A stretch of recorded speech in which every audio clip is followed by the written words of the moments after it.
as well. Okay. And we've got great people. You know what day it is, and in our personnel department. Jacob Napier Franz, talk about his class. Nick McDonald, Joe Hamilton. Everybody had a great class was an today. all-star in this cycle. We'll see how far they did. There's There's some mixed reviews on that. Back there. I can't coming up in just a moment, relative to the our lead recruiting writer, Matt Quartararo, did a great job. We'll talk about this press conference, what he saw, what he read. Their work ethic was Billy impressive. talk about it takes a good team to do this right. The on-campus recruiting, well, I'll say this. It took a great team for us today, too, and I got to congratulate everybody who did the job. Brendan Martin leading the pack, Matt Quartararo stepping out to big time today with lots and lots of updates, timely. I can't say enough about Matt, what he's developed into, a valuable team member, a leader, a guy who's learned recruiting and is really on it. Did a terrific job today. I think they had 9 stories today altogether we did, and Brendan Martin knocking out the art.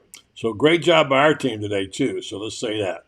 As we welcome you in to the Wednesday night edition of the Buddy Martin Show. Not your usual kind of Wednesday night show.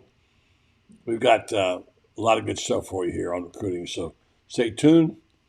And coming up, hopefully in just a moment, will be Matt Quartararo. We'll get to him, get his take on going over the class and exactly what he thought of it. Well, let's just go do that right now after this open. Yes, it's time again for Buddy Martin. Call him up and tell him what you're thinking. But be kind because he's doing the best he can. Better, stronger, faster. Mama says that alligators are ornery because they got all them teeth but no toothbrush. Hey, what if the voice calls while you're gone? Take a message. Bye! You ready, champ? I'm ready for this my whole life. I'm incapable of small talk. But that's why you love me, right? Kind of intimidating to be in the presence of so many great athletes.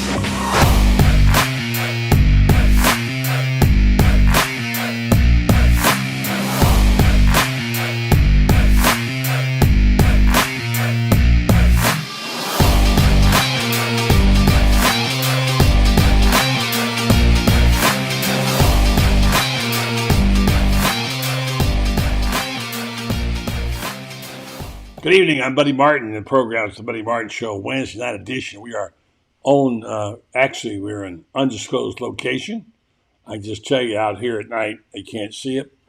Beautiful body of water. I see all kinds of ships going by, and this is my location temporarily.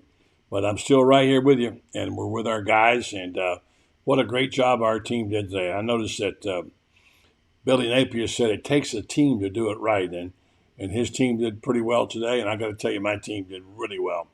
Not the least of which was Matt Quartararo, who is standing by in the orange and blue room. He's been pounding out the stories today. Who knew this guy was so talented? And what a work ethic. What a job he has done for us today. And there was scary moments there, but I think it turned out kind of all right. But, you know, Matt knows more about it than I do. Let's go to Matt. Good evening to you, Matt. How you doing? I'm not hearing you, Matt. Got me now? Yeah, gotcha. Yeah, hey, gotcha. I'm doing well. How are you? Well, not as good as you, man. You had a fabulous day today, and I've got to say, you and Brendan and the guys put together quite a list of stories, and it was crazy. You followed it all day long. Talk about it. I mean, there were some scary moments in there. If you're a Gator fan, thinking, oh, my gosh, what's going to happen? Are they going to lose their big guys? And it went up and down. Like every day on signing day, this happens. But it seemed like it was more profound today than usual. Matt, take us through it. Yeah, I mean, for those of you that were following along, there was definitely a lot of ups and downs. Obviously, LJ McCrae was at the forefront of that. And you kind of mentioned how it was a little bit, or it seemed a little bit different this time around. And that's NIL. That's what that's done now. It's almost turned into a little bit of a bidding war. Me and Kyle were talking about it earlier. It's almost like free agency.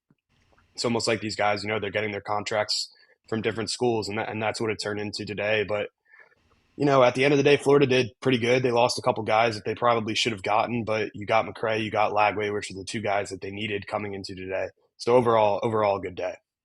We're going to go over the class to let you comment on as many players as you can. You're more knowledgeable about these guys than most anybody at GatorBait. And Well, let's stick for a second with the scary moments. Lagway's been committed for a long time. Not only has he been committed, he's been a recruiter.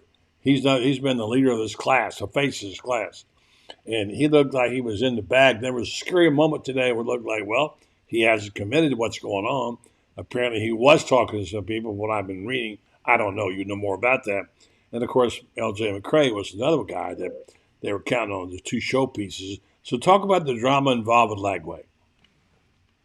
So for Lagway, at least from what he said, there really wasn't any drama. He had set his signing of his letter of intent for later in the day, which is typical. His letter ended up going in before he actually held his ceremony, which is also a very typical thing. They'll send in the letter to the school will receive it, so they're signed, but then they'll hold their ceremony whenever they want to, whenever their friends and family are available. So there really wasn't drama there.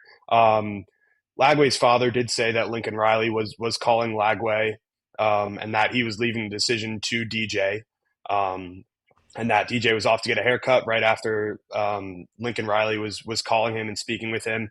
But after Lagway was talking about him signing with Florida, he really said that there was no point where he was considering going elsewhere, and that he originally committed to Florida, and that was his intention.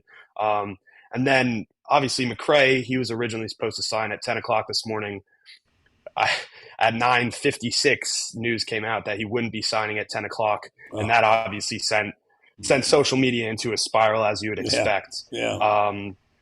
So then later on in the day, it looked like Auburn was a player in that one, and it appeared that it would be a little bit of a bidding war. But then finally, there was word that McCrae was going to sign today. It was a little bit unclear during the middle portion of the day. But McCrae, he did it at home. He did it, from what I know, alone. I'm sure his family was there with him. But he did it very simple. He did it on his Instagram Live. And after he revealed the Florida hat, he said it was always Florida. Why'd you guys think I was going to flip? So I'm not exactly sure how much of that is true. But it's nice to see that these guys are kind of backing, especially Lagway, when he was announcing his commitment, was backing Napier. Says he trusts the coaching staff. He says he trusts where the program's headed. So from the two main guys, especially Lagway, who you said he's been a cornerstone of this class pretty much since the beginning. So good to see that those guys were able to stick it out. Yeah, and it was a video that was released by somebody of Lagway talking. Was it Smith? Who was he was talking to? Back and forth, having a real rap session about how. Anyway, they were getting in each other's face a little bit. Did you see that video? No, I didn't. I think it may have been Xavier Filsame, the one that it was Filsame. Texas. Yes, yeah. He had a little back and forth, and at one point, I believe I heard him say, "I hope I get a chance to run the ball. I'm gonna run over you." That's what he said to Filsame. So, and the Filsame was kind of, I don't know, I didn't like his attitude. He was laughing like it was a joke, like he pulled off a big prank on the Gator fans. Oh man, laughing. I mean, it was not very pretty to Gator fans. But I guess he's entitled to what he wants to. Now he's a rich young man. Talk about another one or two that almost got away. Do you have any others there? Do you think maybe that could have also possibly lost? Well, the two that the one that surprised me today was Isaiah Williams, who ended up signing with Texas A&M. I thought that we had him. The two that we did lose in Amaris Williams and Adarius Hayes, I kind of saw that coming. Adarius Hayes, this is a guy that shut down his recruitment twice. He said 100% committed to Florida, and then last weekend took a visit to Miami. So that was clearly up in the air. And coming today, I didn't expect him to sign with Florida. And the same kind of goes for Amaris Williams. In terms of guys that we did get, I think that some of those guys that weren't committed today that we ended up getting, we got the running back who had decommitted from Arkansas. We got him over Alabama. I think that that's a really good addition, especially considering the fact that Trevor Etienne just went to the portal. So not only do you have Kenny Daniels, I believe this other guy's name is his last name's Ball, if I'm not mistaken. I don't want to mispronounce it. But I think that that's a really good addition because the running back room could use that. So you have 2 4-stars coming in now, which really bolsters that with the loss of ETN. I was watching part of the Billy Napier press conference. Seemed like typical Billy. He took 10 minutes to get through all the organizational stuff, basically talking about what his team did and so on and so forth. naturally he's going to say he had a great day and he signed great players. However, the ratings don't reflect that at this point in time. How far did Florida fall? They fell from 3rd to 6th to 8th, and then to 13th. And I checked this a little later on. They were still down there low, but did they finally bringing in the big guys, bump them back up or not? Top 10? No, so the way that works is it's not based off of who's signed, it's based off of who's committed. So even with the whole McCrae debacle, that doesn't change the ranking at all because he was still committed. If he had flipped elsewhere, so like when Adarius Hayes and Amaris Williams and Isaiah Williams flipped, they leave the class, so the ranking goes down. So I believe in the On3 industry rankings, which takes into account all the 4 major rankings, I believe now we're 16 and 8th in the SEC, which obviously for Florida fans isn't where we wanted to be, especially, we were top 3 at a certain point. And I don't think people really expected, at least from my perspective, I don't think people expected us to stay top 3, but to fall out of that top 10 and into the bottom half of the SEC is a little bit discouraging. Yeah, I wonder what the mood is overall. I would think if we hadn't seen that number 3 up there, and they would have gotten up to the top 10, I think it would have been a great recruiting class. But I think the fact that they got so high early, and there was perception that they lost a lot. There were some flippers today, as you said. Yeah, I mean, definitely. And if you look around the nation, obviously, maybe not to Georgia, but there were a lot of flips today. Ohio State lost a 5-star receiver. It happens. That's what today is for. Not everyone's going to sign with the school that they originally committed to. I think that the McCrae situation and the smoke behind Lagway maybe going somewhere else made it all seem a little bit worse than it really was. Yeah. And then I think the Xavier Filsaime thing, happening 2 days before the early signing period also added a little bit of fuel to the fire. At the end of the day, Billy Napier has a very, very good class that's coming in here and addressed some really good needs. Miles Graham and Aaron Childs are 2 tremendous linebackers, which is a need there. So I honestly think that it's a really good class, and while the numbers might not be there, I saw something really good on Twitter today. I don't remember the exact numbers, but it's especially with the transfer portal nowadays. This is a class that you have right now, but everything's going to fluctuate. People will come in, people will leave, and that goes for every single program in the nation. So, if Billy Napier and his staff can attack the transfer portal now or come a year down the line, get some of these guys that they missed out on once they're unhappy in their current school, it all ebbs and flows, and especially now with the NIL situation, this isn't a permanent thing. Like, this isn't the roster that we're going to have 3 years from now. There's going to be a lot of change. I mean, look, let's be honest. They may be gone next year. I mean, they can go anytime they want to go. So there's nothing very permanent anymore about National Signing Day. It's just one day, for one season, and they'll see what happens next year. This is JJ Trucking said, Matt, did you watch Billy's presser? I felt like Billy was disappointed. Yeah, I mean, he has reason to be disappointed, as the rest of us do. Start at 3 and end up at 16. And I think that there are certain areas that he would have liked to attack a little bit better. I think he was under the impression that Amaris Williams and Darius Hayes were going to be very tough grabs. But I think at the same time, there's just a lot of stress for Coach Napier. Obviously, throw in the whole defensive coaching situation. There's a lot going on right now, and then also Mark Hockey, who's getting reassigned, and now they need a strength and conditioning coach. Yeah. So I don't think that he was disappointed. I think that there were a couple more players that he would have liked to go out and get today. But at the end of the day, every single day matters in this profession. So I'm sure, and I have faith in Napier, as does Lagway and a lot of these recruits, that he's going to attack tomorrow like a brand new day. And another important thing to note, which I don't think a lot of people have recognized, is that this early signing period, this lasts until the 22nd, so Friday. So there could still be movement in the next couple days. There isn't too much out there right now that Florida is really in the mix for. But this process isn't over yet at all. Yeah, that's for sure. We're going to bring Franz in here in just a minute with us. We're going to go over the list of signees that you wrote about today and your fine reporting and stuff that you did. And I guess people are looking for a mood, I would say, just where I sit, which is way back where you guys are, it looks like to me a little bit of a disappointing class, but only because the expectations were so great at one time, because they were number 3. But again, they pulled it out with their quarterback and their defensive star. Those guys. I didn't like the way Phil Same attacked. If you get a chance to watch that video, I forget which website had it, but it had Lagway talking to Phil Same. He was laughing like he just fooled the whole Gator Nation. I don't know. It kind of rubbed me the wrong way. So, all right, yeah, and I mean that he was another one right up there with Darius Hayes. I forget.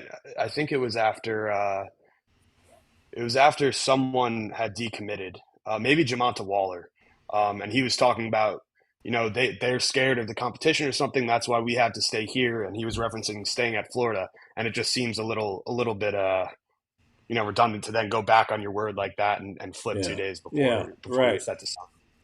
One of the things Urban said on the show we did recently was like he didn't want anybody who didn't want to be there. If they were there, and those days they didn't have the transfer rule, they had to have permission. He said, anybody doesn't want to be here and they're not committed, I'll gladly sign the papers for you to go, and that includes coaches. So he made that real clear off the bat. Of course, we're dealing from a position of strength, and Belly's not exactly at the same kind of thing. All right, let's do this. Let's do a quick spot. Franz Beard standing by. Matt, great stuff. I want you to go over the list, you and Franz, pick it apart, tell me about some of these players. Let's hear from our friends in Illinois. We look forward to a great 2024 and being together with you and your wife to celebrate some special occasions. Yeah, and buddy, I want to tell our Gator fans out there that Todd Golden is the real deal. Okay. In 1 year, he's put together this really tall team that's going to out-rebound just about everybody that they play. They've got some great shooters. We got 3 or 4, guards in there that are awesome. Yep. And I predict that the Gators are going to be a ranked team by the end of the season, and that you wait and see. They're going to make some noise around March Madness. Sounds exciting. You'll be right there to report from courtside. Give us the inside scoop, Jeffrey. Yeah, and January 6th is Meldon Law Day. We're playing Kentucky at the O-Dome. It's Meldon Law Day. We've got special shirts for everybody. Giving stuff away again like you do all over the place. You're giving stuff away. But it's going to be it's Kentucky, buddy. What do you got to say? What are you going to do? Be a big night. It's Kentucky, and that, of course, is Jeffrey Meldon Law. They don't back down. If you have a case out there that's active and you have a second opinion, call them up and ask them. They'll help you out. Let's bring in the dean here, who's put on a pretty full day as well, a full week. Your Franz Beard. Good evening to you, Franz. Good evening, guys. How you doing? How you doing, Good Franz? job today, buddy. Yes, thank you. Terrific Appreciate job. it. Terrific job. Really, I'm proud of what you did. All right, so Matt's going to have to go here in a minute, and I know you do, Franz, but can we take this list of players and let me ask you guys what you know about them? Because to most of us, we only hear their names. We don't really know what they're about. And then it's get an assessment of where they stand. Let's start out with TJ Abrams from Fort Myers, Dunbar. Twoski Abrams. Yeah. Originally a Florida State commit, runs a 10,500 meters, legitimate speed. I know for a fact that Billy Gonzalez is thrilled with this guy and with the other wide receiver that they've got, because both of these guys have field stretching speed. And what have we been complaining about the last 2 years? Not enough guys that can go vertical on you. But this guy can really go vertical. All right, Matt. Yeah, I mean, Franz hit the nail on the head right there. They're both verified burners. They're very, very fast, dynamic playmaking speed. And then you throw in on top of that the Wisconsin transfer wide receiver. I'm not even going to try and pronounce his first name, but DK. He had a great junior season with Mertz. So 3 really good wide receivers, and Abrams and Hawkins, as Franz mentioned, have great speed. Jaden Ball, a guy they picked up kind of late, I guess. They got a good find there, right, Matt? Yeah, I mean, as I mentioned before, adding another talented back into the running back room was important after losing ETN. I'm not too familiar with him. We did kind of come on the scene with him late. I know that Arkansas was really high on him, and obviously Alabama was high on him as well. But I think the biggest thing is getting another ball carrier that you could trust in the backfield. Okay, Franz. Football player. He can play linebacker, safety. He's even played corner at 6 foot and 225 pounds. Wildcat quarterback, running back, middle linebacker.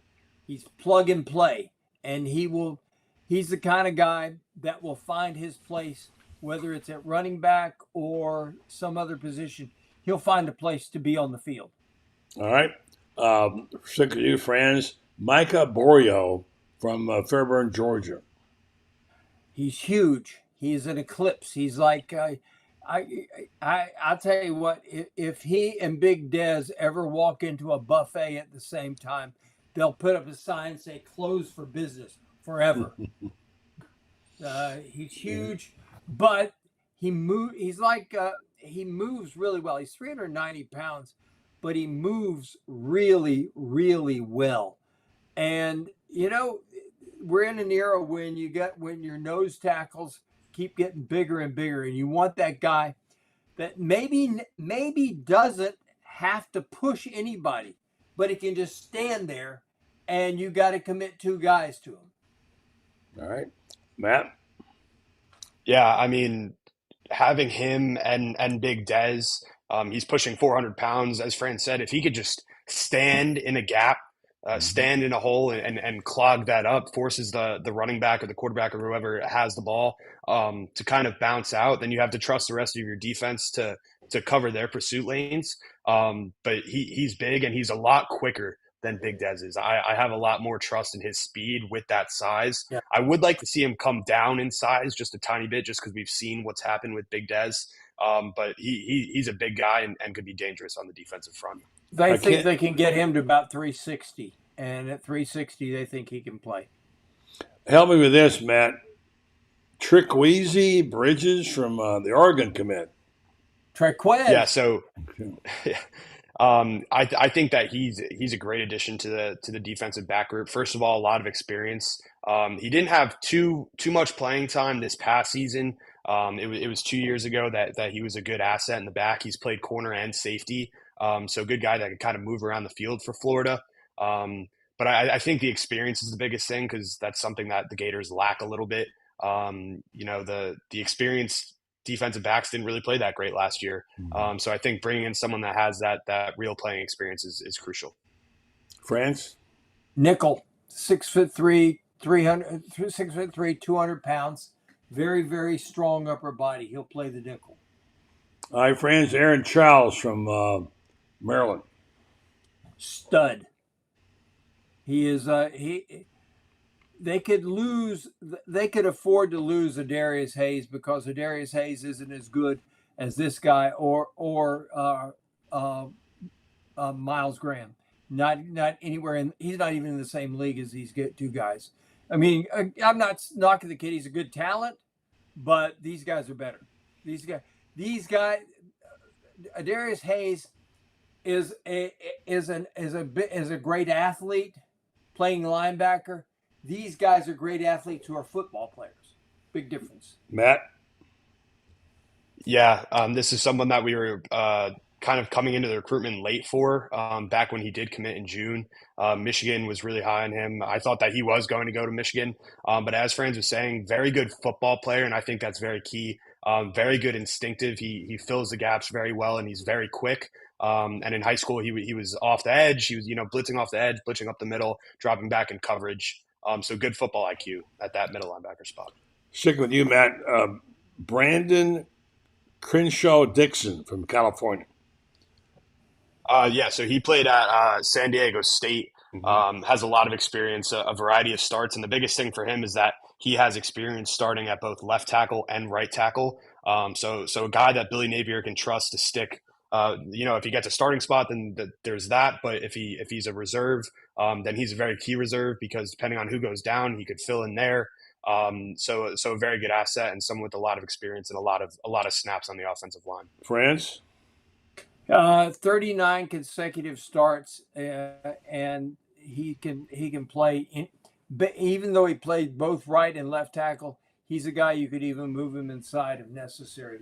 He's plug and play. Yeah, that's all I can say. Doesn't have. Here's the thing. He doesn't have to be a star. He just has to be competent. All right, sticking with you, Franz. Kanan Daniels from West Point, Mississippi. The MVP of his class in the state of Mississippi, make you miss guy, tough guy. Size would say he's 5'10" and 195 pounds. People might say, well, he's not all that big, but he's Billy remarked about how tough the kid is, and from a school that is noted for tough kids. They won the state championship. He ran for 2,700 yards.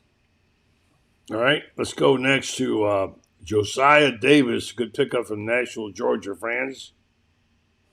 Another good, not great player is what I'll say about him. I mean, at some point in time, we look at all these guys and we expect guys. We say, oh gosh, he's not a star. Well, not everybody has to be a star. This is a guy that can be developed. He can play. I think he's going to be a very good football player, long-term guy. I don't think he's a guy that has to play immediately. He's a safety, needs weight. He's skinny. He's 185 pounds, I think, maybe 188, something like that. And he needs to put on 15, 17 pounds of weight to play safety in the SEC effectively, I think. Matt? So, special teams guy this year.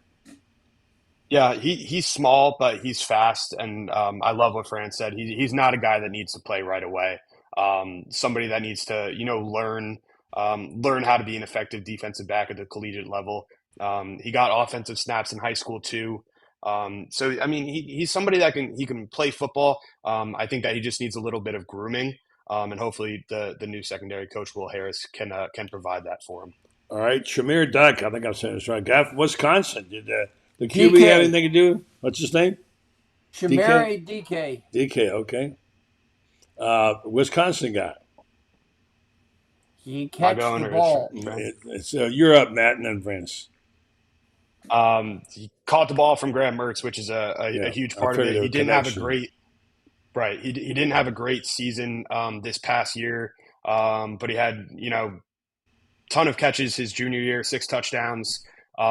Someone that there's the connection there between Mertz, which I think is a really good thing. But he's also going to be, if not the oldest, among the oldest in that wide receiver room, and definitely the most experienced.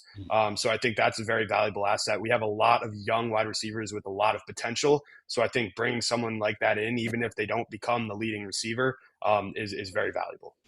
Franz? I like him. He's got great hands. He can catch the football.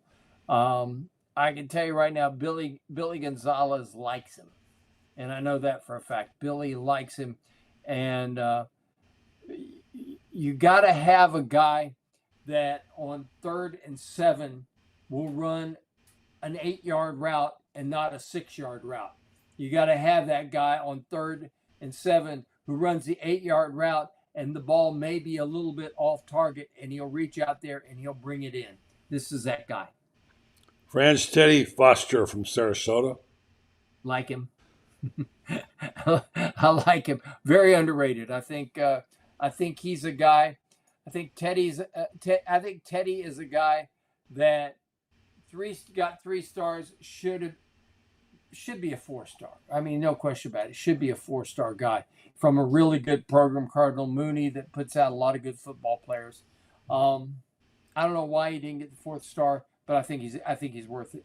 All right, Matt, can you stay with us to finish? I know you got to go out here pretty quick. Can you stay with us to finish the list, or you have to go? Yeah, that's fine. Okay. Teddy Foster. Yeah, I think he's another guy that needs to put on some size. Probably another 15 to 20 pounds. he's going to be really effective. I know he's at the ideally at the corner spot. Multi-sport athlete. I agree with you, Franz. I think that he's a little bit underrated. I think that he's another guy that kind of needs to sit there and get a little bit of grooming before he's an effective defensive back. Corey Raymond was very, very high on him. Obviously, I'm not exactly sure the thoughts that Will Harris has, but I think that he could be eventual very good defensive back for us. All right, here's one. This is low-hanging fruit. One we're all happy to see. Should be a heck of a player. Played in Gainesville. The family name is known well among Gators. Miles Graham. Matt? I've seen him play at Buchholz, and I haven't gone and seen a ton of these recruits, but he is an incredible football player. Big, strong, quick. Made some incredible tackles, and he fills the gaps quick. He's great in pass coverage as well. I think that he sees playing time a lot his freshman year. I don't necessarily think that he gets a starting role, but I think that he's in there and rotating in, and I think that he's going to be a hell of a football player. Got good genes, Franz. He could be a starting running back. I'm telling you, he's that good. Shane Matthews says he's the best high school football player he's ever seen. And Shane's seen some pretty good ones along the way. Played with some pretty good ones. A guy named Terrell Buckley, who I thought was a fairly good ball player. Another kid named Kez McCorvey, two-time All-America wide receiver at Pascagoula. At FSU, who was at the Pascagoula with him. But he could start. He's one of these guys. Like I said before, you find a place for him. He'll find his place on the football field, whether that's starting at linebacker, on the edge, maybe even being a nickel. He's quick enough to be a nickel, I think. The nickel these days and times is that guy that really can cover that moving tight end guy. And I think that, that might be one of these guys. He may be one of these guys that to get him on the field, they do that initially because he's got really good football instincts. And quite frankly, I wouldn't mind seeing him run the football because I watched him at Buchholz, and it's like he just he can avoid people when he wants to, but when he doesn't want to avoid people, he hurts them. That's what Matt does. Matt does the same thing. I like that. I like my running back who can give you a leg and take it away, but then say, "Nah, I'll stick it through your chest." Yeah. All right, Franz, stick with you. Jeray Hawkins. Am I pronouncing his name right? Jeray. Yeah, Jeray. His nickname is Tank. He is 5'9.5" and 170 pounds. And how that guy got the name Tank, I don't know. But he's faster than the Tank. He is a legit 10-1, 10-3, 100 meters guy. I'll tell you what else. There's talk down at IMG that he runs sub 4.3 in the 40.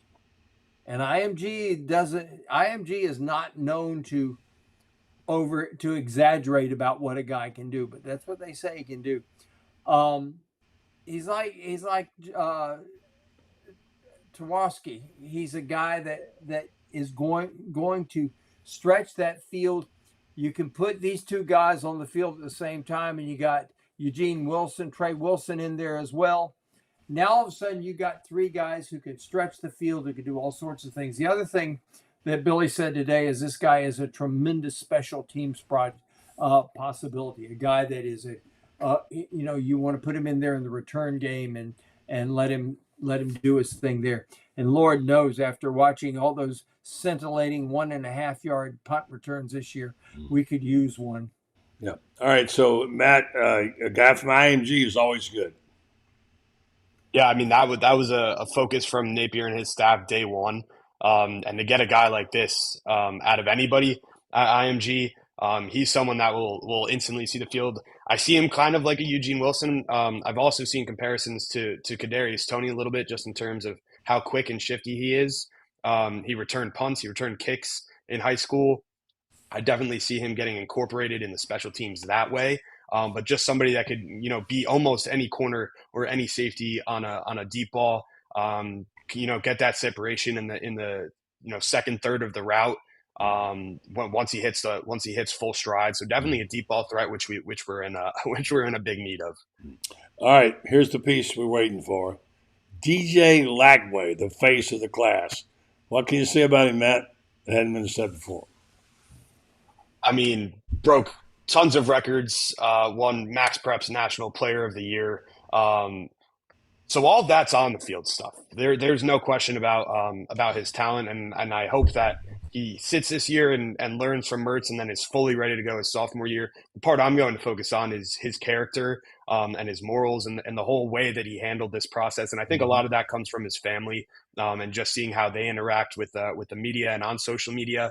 I think this kid's just a great guy, which especially at the University of Florida, we had Tim Tebow and players like that are just the face of the university. I think that this is the next face of the university. I think that he's going to be a tremendous quarterback, but I think he's going to be an even better leader, teammate, and just person to be in this program. Franz, I was thinking about this today. I was thinking about Tebow today, about someone who would, who would be like the face of Tebow, and someone who would remember how big that was. And what is this comparing the two guys, the recruiting part of that? You were around for the Tebow recruitment and now Lagway. Where do you see the similarities? Well, I'll tell you, the thing that keeps popping up in my head when I think about DJ Lagway is Graham Mertz is going to be here. And remember 2006 when Tim Tebow was a freshman and we had Chris Leak, who was a conservative non-runner, and we had Tebow, who was, a heat-seeking missile. Okay, you're in my way. Let me come run over you, please. And I go back to Tennessee in 2006. Tim Tebow sitting on the sideline telling Urban Meyer, "Give me the football. Put me in. Give me the football. I will get that yard." Of course, he got the yard, and then they throw the touchdown pass to Dallas Baker, win the ball game. This is a guy that I can see doing that. I can see him. They're going to have a package set up for him. And I'll tell you where he is superior. Tebow, I think, is probably more of a gifted runner than this guy. But I'll tell you what, this guy's got the arm that Tebow never had. I mean, he can really throw laser beams. And he's faster too. Yeah, he is faster. Mm-hmm. I think he's more elusive than Tim. I think Tim was a guy that found his holes and just powered his way through it. But this guy's got some elusiveness to him. And Matt was just 100% correct, because the guy, everything I have read about him is this guy is like character personified. I mean,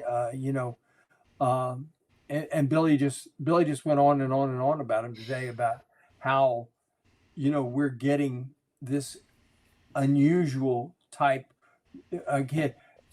For a lack, Urban got vilified for saying this, but truly there is something to it. It's called the 1% of the 1%. This is a 1% of the 1% guy. Yeah. All right, in the interest of time, we're going to go jump into LJ McCrae next, and then we're going to bring in Loren Meadows, who's standing by and wants to make a comment. You guys done a terrific job. Let's go ahead with LJ McCrae. Franz, they thought they lost him today for a minute. Well, I let me tell you a little secret, as Matt could tell you. Everybody's sitting there, he's not going to announce till 5:45, and everybody is in panic. We had the facts in at 4:00. Okay, he was coming. They let him have his moment though in the sun. I give him credit for that. But here's the other thing it did: by letting him have his moment in the sun when he wanted to, it let Billy Napier come to the press conference, able to talk about, hey, look at the two guys we held on to. These are the two faces of the class. Look at this, Billy. Can you imagine if Billy had not had that, and he has to come in there and say, yeah, we held on to Lagway, but look at all the guys we lost. Instead, he can say, I got two impact guys, 5-star guys. at the top of my class. I got a lot of other really good players. And I got to tell you, let me go backtrack on one thing real quick while we're waiting on Loren. Loren's here. He's standing by. Okay. Let me bring him in. Graham, He's only got 5 minutes or so. I'll let you finish your comment. I'll bring Loren in for a quick comment, too. How Miles Graham did not get 5 stars is beyond me. Yeah, I agree with that. LJ McCrae, and then let's get a quick comment from Loren. Great size along the defensive front. I think his biggest thing is his first couple of years in high school, he was more on the offensive side of the ball. I think that he has some intangibles that he needs to work on, and hopefully that's something that the Florida coaching staff can do.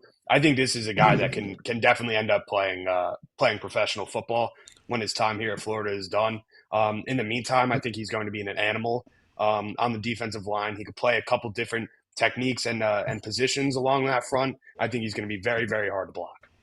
All right, let's go quickly. We'll keep our comments to about 15 seconds apiece. Let's go to Loren, who was busy tonight to agree to join us. Jump in real fast. And Loren, good evening to you. Give us your LJ McCrae comment. I mean, definitely a need for Florida. We all know that. Defensive line, pass rush has been an issue really for the past 2 years. So to get somebody like that who, for all intents and purposes, from what I understand and from what I've seen, could be somebody that is a day one rotational player, somebody that is stout against the run as well as being able to create havoc in the pass rush. And, for them to keep him, because I was with a couple people here in Charlotte from Daytona, and one in particular that is from his high school, and it was a little dicey at around 11:30 when I was at the shoot-around for the women this morning. So, whatever they did in the meanwhile to get him locked up in the class was a really big deal. Well, Franz says they had the letter the whole time, so he said they had it. He said, if they had the letter at 4 o'clock, but at 11 o'clock it was tight. Yeah. So yeah. But it gets done, and that's what happens. As long as it gets done, doesn't matter when the letter came in. Okay, we're going to go rapid speed here. Franz, I'm going to give you 2. You can take the same 2, Matt, and then we'll get to Loren's comments. Marcus Mascol from Snellville, Georgia, from Gwinnett High School, Franz, and also Noel Portnjagen, the German.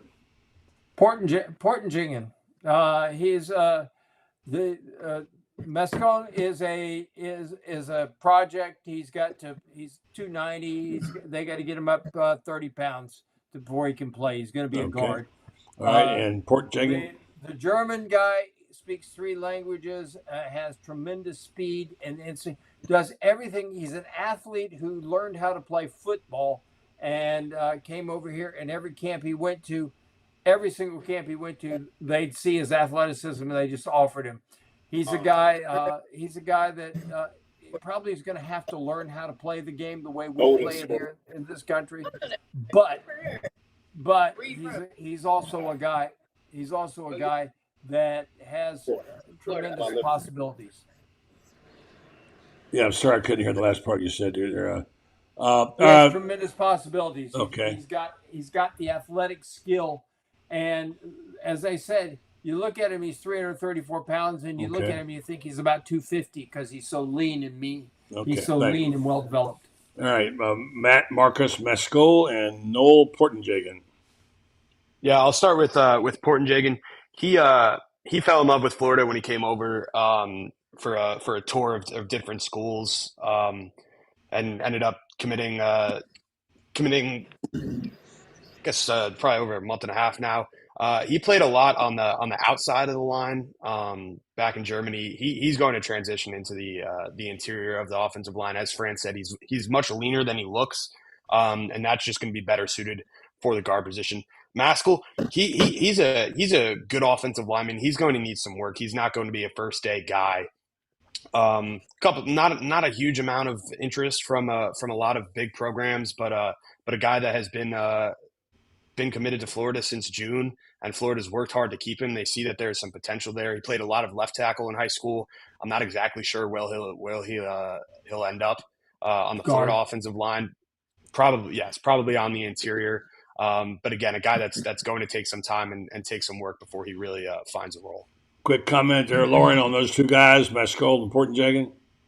Yeah, I mean, Portenjagen is intriguing, a really big body, somebody that, I think, maybe even started out with a soccer background, which means he has really good feet and things like that. And then the other young man, I always mispronounce his name, but I agree with Matt, kind of a project, but somebody that, if you get him going, can build some depth there. And, and that's really what that offensive line needs. I mean, it needs some fine tuning, but to continue to build depth there will be key as well. I'm going to give this one we'll go move fast, but Franz, go to you. Joey Slackman appears to be quite a pickup from Penn. He's got experience, he's smart, can probably step right in and play. Talk about him. The first thing Billy said was he didn't expect him to be so tall and long. He's listed at 6'3", 300, but he's very athletic, very lean, very strong, and very smart. And what Billy said today was he won over everybody day one is on his visit there, and he said the phone has just been going off the hook since then. Text, everything saying, we got to get this guy. We got to get this guy. Natural leader. And all right, quick, Matt, real quick, and then Loren on this kid that seems to have a lot of upside, Joey Slackman. Yeah, I mean, brilliant, experienced. He won the Ivy League Defensive Player of the Year this past year. This is a guy, he actually, before I came home from school, I didn't know it was him at the time. He walked into my house with one of my buddies, and he almost hit his head on the door frame. He's a big guy. He doesn't like his intangibles don't say that he's that big, but he is a big guy, and he'll be a force up front. All right, Loren. I think that you look at him and you could maybe have the same thing that Florida State had with Jared Verse, a guy that comes from the lower division and really built himself from a no-star to what you might call a 4-star transfer recruit. And, if they can get the same amount of return that FSU got from Jared Verse, I mean, definitely, like I said, a day one guy, big guy. It looks like a UFC fighter, one of those heavyweights. And, like Matt said, I mean, he's a physical player. So, like I said, I mean, they've definitely upgraded the defensive line by obtaining Slackman for sure. Okay, Loren, I know you got other things to take care of, so I'll let you go ahead and go and take care of the basketball you got to do if you need to do that. Unless you want to stick around, it's up to you. Well, no, here in a minute, this place is going to fill in with. I'll let you go. Yeah, like yeah. Now, once you talking, no, yeah. Yeah, but Florida women, clean sweep for both programs.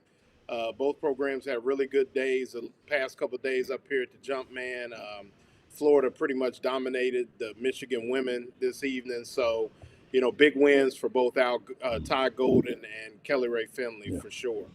All right, Loren, thanks. Good job up there. Read about it on GatorBait. Appreciate it, buddy. Take care. Yes, All right, Loren, Coach Loren Meadows. All right, guys, we'll jump through this. I know you guys are in a hurry to get it.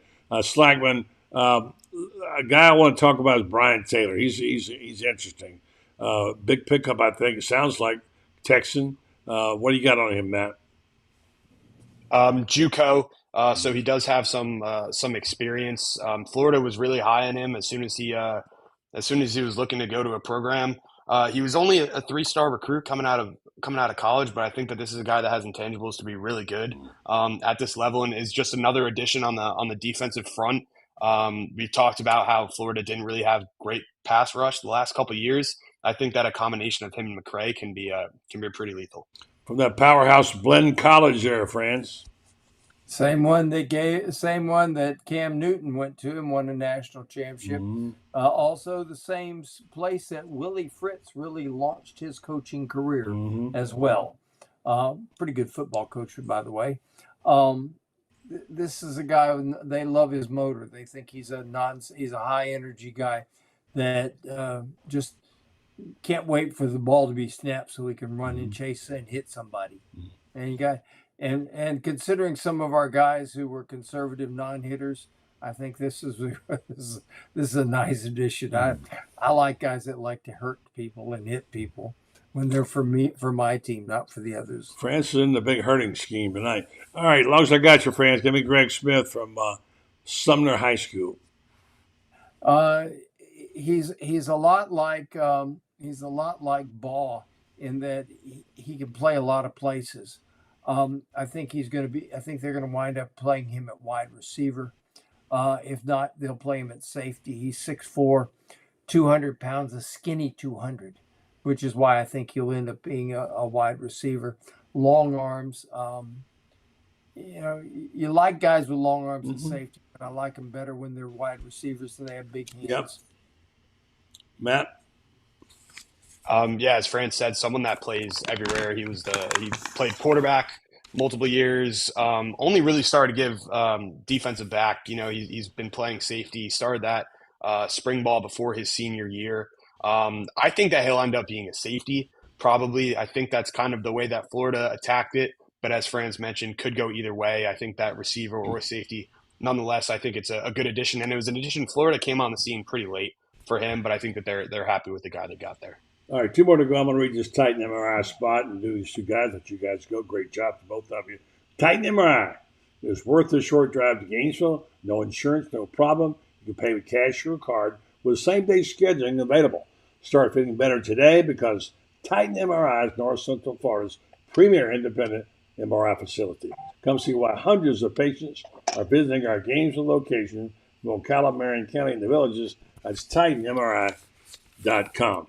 Down to the last 2. This is a good one. Matt Fletcher Westfall from Virginia. He's another good addition. There is a big need. I think one of the biggest needs that we really had was along the offensive line. He's a 4-star that brings a lot of good things to be happy about, and he is massive. He's 6'8", right around there. So that's a very, very big body. And he'll play on one of the 2 sides, either right tackle or left tackle. But I think that he brings a lot of positive. I don't think that he's one of the ones that needs a ton of work. I think there's some stuff. I think his quickness needs a little bit of work because he's got a big frame to work with.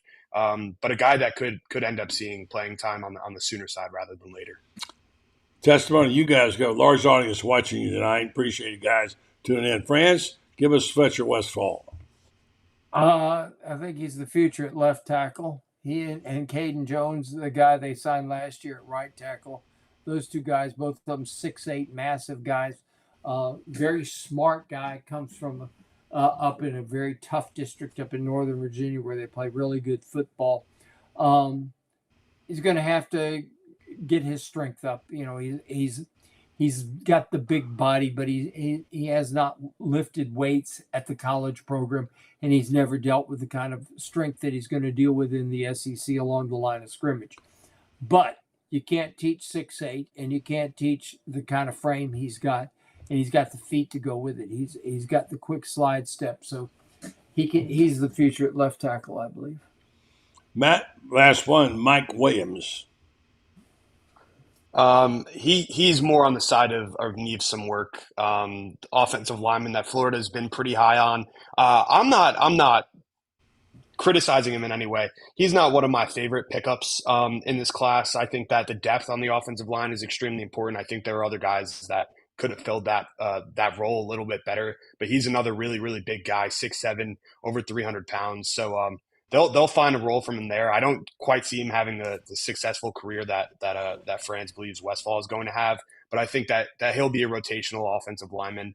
And hopefully he'll work his way up to a starter, but I'm just not quite sure that I see that out of him. Franz? Mike Williams is a developmental guy. I think Fletcher Westfall was brought in to at least see special teams tackle duty, as a freshman. Sophomore, you end up playing, in the rotation. I think this guy is strictly a developmental guy all the way. Get in there, get his baby fat off of him, get physically strong enough to play, and then learn to play the position. I think he's a guy that if he's on the field by this 3rd year, it's going to be that'll be the right timing for him. I don't think Billy was a shell shock coach today, but he looked like he was maybe a little bit concerned about what went on. Maybe he's expecting more. Let you guys describe it. Here's the question and the answer. I'm going to read here what he said. Somebody asked this question, Franz, you would know. A lot of nice pieces in this class, but some pieces that maybe were expected at one point didn't make it to the class that reached as high as number 3 in the rankings. I don't know where it sits now, but it's dropped precipitously. Is that just the way of it's going to be after a season like you guys had? And is it just harder to convince the guys to get on board? Napier says, yeah, I think you see it all over the country. I think you down to the finish line, there's an element of recruiting. It's a battle, no question about it. We're here today and talked about the players that we got, and we got some elite players. We got elite people. We got leaders. We have young men that were up for the challenge. Some weren't up for the challenge, but this group that got here today to talk about and celebrate today decided, hey, you know that. I believe in what's happening there. I'm up for the challenge. I think ultimately for me, I respect the group that's committed, that's signed today, that's excited about the work that's in front of them, and now what's here. I'm talking about it. We're not talking about the other situations. Franz, Urban always said, but they didn't have the transfer portal. If you don't want to be 100% committed, I got your papers signed right here, and that goes for coaches and players. What kind of attitude did Billy have when he said that? I think he was a little bit defensive, to be honest with you. I thought he was more than a little bit defensive, really. But he's, as much as he tries to sugarcoat it, losing players, recruiting, signing day is about perceptions, buddy. We talked about this with why you 5-star guys are as much about perception as they are talent. Okay. You land in 5-star guys, the perception of your program is this program is either there or on its way there. That's the perception of landing the 5-star guys. And when you're losing 4-star guys, perception drops. And I think Billy is well aware of the fact that perception took a hit today. I have no doubt that he's happy with the guys he got. I have no doubt that Florida got better football players than most of the guys who are leaving right now. But at the same time, perception took a hit, and you just. And I think that's the big thing right there is that he knows that perception took a hit. And right now, the perception is he's dead man walking going into this year by a lot of people. There's an awful lot of people who think that they look at the schedule, they say, if he wins 5 games next year, he ought to be coach of the year in the SEC. And then there's the other side of that says, yeah, if he wins 5 games next year, he's going to be, auditioning for a spot on Dabo Swinney's staff or going back to coach for Nick up at Alabama. But perception is right now that Florida is a wounded program and needs tourniquets. And let's just say they lost 3 tourniquets today for this past week. Let me throw something real quick about Phil Simey and his deal. Billy mentioned that today, and he said we saw something like this coming for a while with this guy, and I think that they knew that. I don't think they were necessarily upset that he left.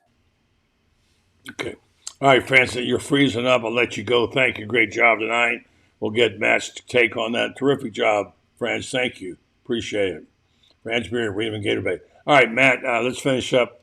Perception. Did the program take a hit today? Was it a break even? How would you describe this class when you're all said and done?